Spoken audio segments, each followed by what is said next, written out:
So, Sam, you're a huge fan of soundtracks. You listen to music all the time. I am too, but I'm going to defer to you on this because your knowledge is just unparalleled. What do you think of the strongly rumored, possibly official, depending on where you read, Danny Elfman hiring to do the score for Hunger Games? I think, he wasn't my first choice, to be honest with you. But when you think about it, when you're talking to someone who's not a huge fan of scores and soundtracks, what are the first three composers that you can talk about? People know what you're saying. It's John Williams, Hans Zimmer, and Danny Elfman. And so just the fact that someone so big and so well-known and so experienced is possibly going to be a part of this movie, it just shows you the magnitude that this movie has and the potential it has. And also, a lot of people, when they think of Danny Elfman, the first thing that comes to their mind is The Nightmare Before Christmas or Alice in Wonderland or the original Batman. But he's also done so many other movies that the scores and the sounds were so different, like Wolfman or Wanted, and what was another one? He also contributed to Nacho Libre. But he's so experienced and he's done such a wide range of movies that I think he's going to be able to bring a sound that is unique, and people are going to be able to notice it, and it's going to stand out for a long time. And I just want to mention, when I first heard Danny, sorry if I may, sort of interrupting. No, go ahead. Danny Elfman is never someone that I would have thought of doing the score for the Hunger Games. I don't know. He was just someone who wasn't on my radar, but I'm really excited, assuming that this is official. I'm kind of glad that they went with someone a bit more offbeat, and I just have to say that he composed actually one of my favorite film scores of all time, which is the score for Big Fish. If you haven't heard it, you should totally go on YouTube and pull up some of the tracks because it's awesome. I think my favorite piece might be well, I don't know if it's my favorite, but the track Rebuilding is really incredible. So I love his work. I'm really excited about this, if, like I said, if it's official. Actually got that song on iTunes this week, thanks to Savannah. Oh, yeah, it's which is so really good. Funny because we were actually talking about Danny Elfman before he even got the job, just randomly. So just funny how that excuse me, I don't want to misspeak. Just like John C. Reilly, before we think he got the job. Right, yeah. I mean, we could find out tomorrow that, it's going to be Hans Zimmer or something, so that would be kind of crazy. Right, exactly. Does anybody else have a particular fondness for Elfman or anything they want to share? Yeah, this is Lee from the Hob. Of course, I live on Wiki all the time. It's really interesting that they mention, as far as musical influences, that the first time he remembers hearing a film score is The Day the Earth Stood Still, which is probably one of the most unique soundtracks ever from the Robert Wise film.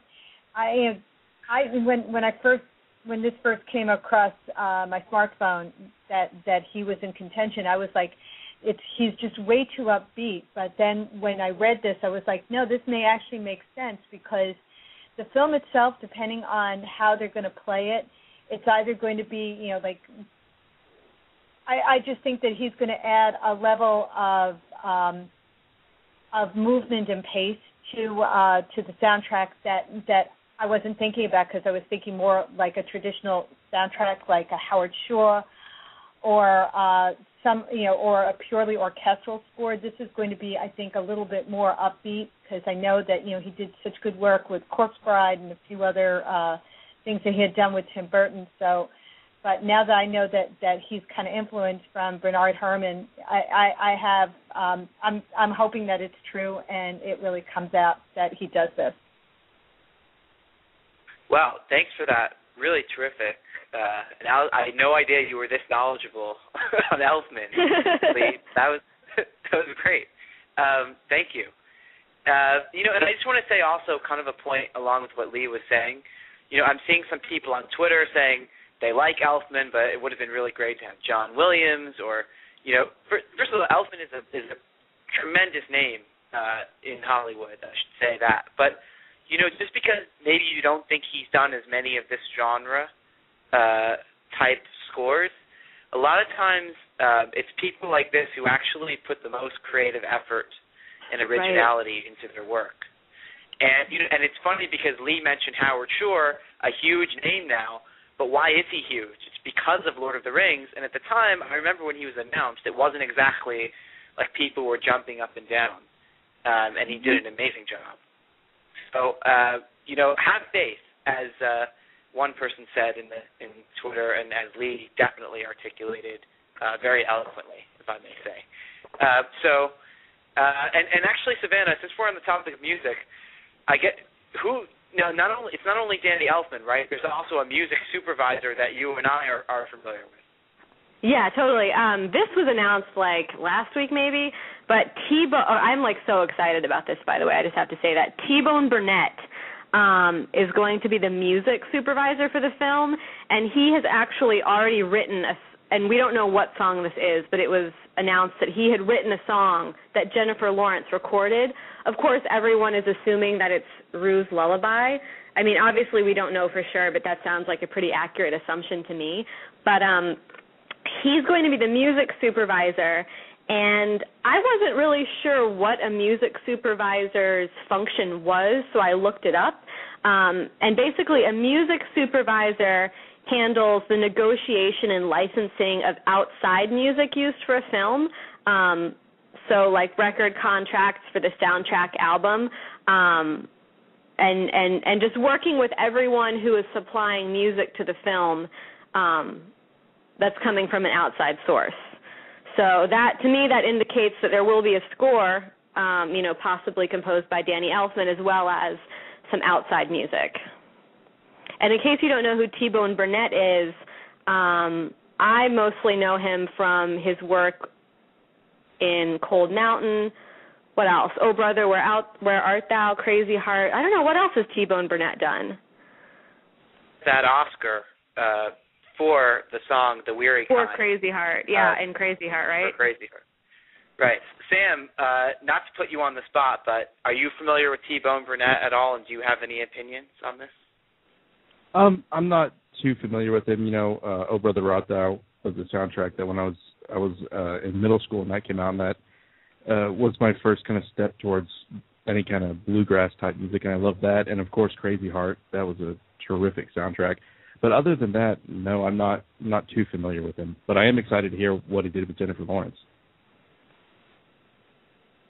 Yeah, no, definitely. I mean, and you have to think that they went in this direction because, look, he's clearly got a great country way about him. And what is District 12 but, Appalachia? A kind of backwoods. I don't know if any of you seen the movie. I'm blanking on what Songcatcher, I think it was called.